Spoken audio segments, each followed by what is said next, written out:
welcome back to my channel. My name is Michelle, and we are talking about this book right here, Jen Sincero's You Are a Badass Every Day. And I'm doing like a series on this because every time I read 2 pages, I want to talk about it. And every time I want to talk about a book, I do a video, just so I'm talking to you guys. And then you can comment below or you can DM me and we can talk about it. This book is packed, okay? Packed with wisdom. And you're going to see it up on the screen. The first passage I want to talk about is right here. Clinging to fear, doubt, and worry doesn't protect you from the things you're fearing, doubting, and worrying about anyway, but it does make you experience your worst case scenario before it happens, if it even happens at all, which, let's be honest, it's not usually the case with our fears, doubts, and worries. It's like hitting yourself in the head with a rock all day long, so you can be prepared in case something falls out of the sky and hits you in the head. Oh, right? But that doesn't stop us from worrying, does it? And as everyone right now, I've been thinking about Luke Perry, okay? Maybe because he's 52 and I'm 54. Maybe because I watched him and watched Riverdale because of him, okay? Like, because I loved him so much because he's such an amazing actor. But, he died of a stroke yesterday, and it's just been on my mind because I was watching some interviews and he was talking about a colonoscopy he had like 2 years ago or something, and it made him give up red meat. And I'm not saying that we shouldn't do things for our health. I do things for my health every day.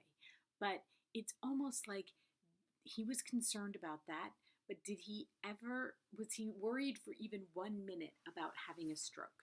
That's what I want to know. Like, he died of a stroke, but did he ever worry about having a stroke? We don't know.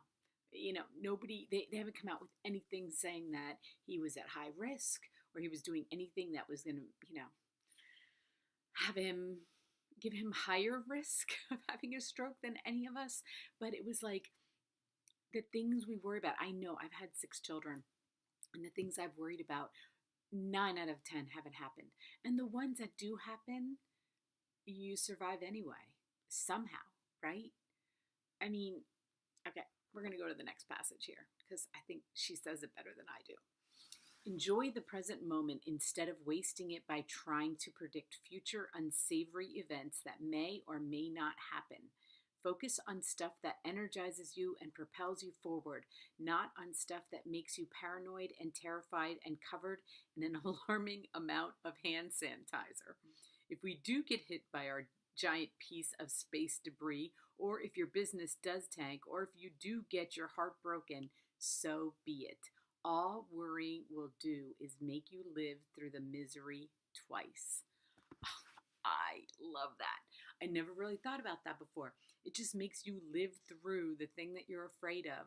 Like, I don't know, sometimes it's like if you worry and worry and worry about something and then it happens and you're like, oh, okay. Recently, okay, my boyfriend had the flu. So we're at the doctor and they tell me he has a flu. We go to the pharmacy. I buy hand sanitizer. I buy antibacterial stuff. I get gloves. I'm not even kidding. Because I was like, I'm not going to get the flu. I'm not going to get the flu. So I moved him into a bedroom. I took care of him. I, was as careful as I could possibly be. And 2 days later, I had the flu. And I was laying in bed and I was thinking about everything I did to protect myself from getting the flu. But there I was laying there with the flu and I was like, it sucks. I hate being sick. But was it terrifying? Was it that difficult? No, it was a long recovery. It took me like 2 weeks to recover, to like feel back to normal, especially with my workouts and everything.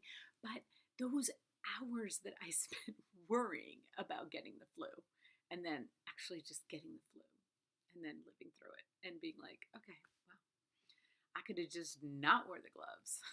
That's it. I could have just not lived in hand sanitizer. It's crazy because when my granddaughter was in the hospital, I did use hand sanitizer, but I wasn't really nuts about it. And I didn't even think about it. And I was probably worse off there, right? I don't know. I might have even had it in my system by the time I showed symptoms. But the, the point is that worrying about it, those hours that I spent worrying about it, I had to go through it anyway, right? I had to get the flu, obviously. And you know, and it's okay, right? So, I don't think Luke was like sitting around worrying about a stroke, and yet he died from a stroke.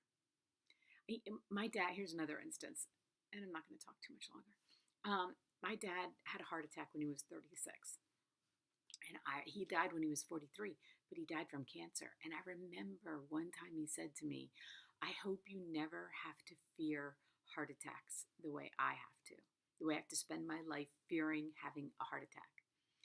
And when he died a couple of years later from cancer, I was like, think about all those years he spent worrying about a heart attack. It didn't matter. So that was really good for me today, especially since I've been thinking about Luke, just like everybody. I mean, I'm on social media, I'm seeing what everybody says about him, and, I don't know how the end looks, but I know worrying about it doesn't make it better, right? It just doesn't. And I'm like I said, I'm not saying don't take care of your health. Of course we should take care of our health. We should feel better, but more for feeling better today. Like not, I'm going to feel better in 10 years. It's like if I work out today, I feel good today, not in 10 years. It's almost like that instant stuff. And if I don't eat, I'm going to be eating cake tonight. But I don't eat a lot of junk. So I give myself, it's like, eat the cake. Eat the cake. Do I eat cake every day? No, because I don't want to gain 50 pounds. So I don't. But eat the cake every once in a while. And thank you, Jen, because that was really good. Of course, it was perfect. It's always perfect. Whenever I read anything, it's always perfect and relevant for what I'm experiencing today. So, everyone, I don't even think we're halfway through with this book. We're going to keep going.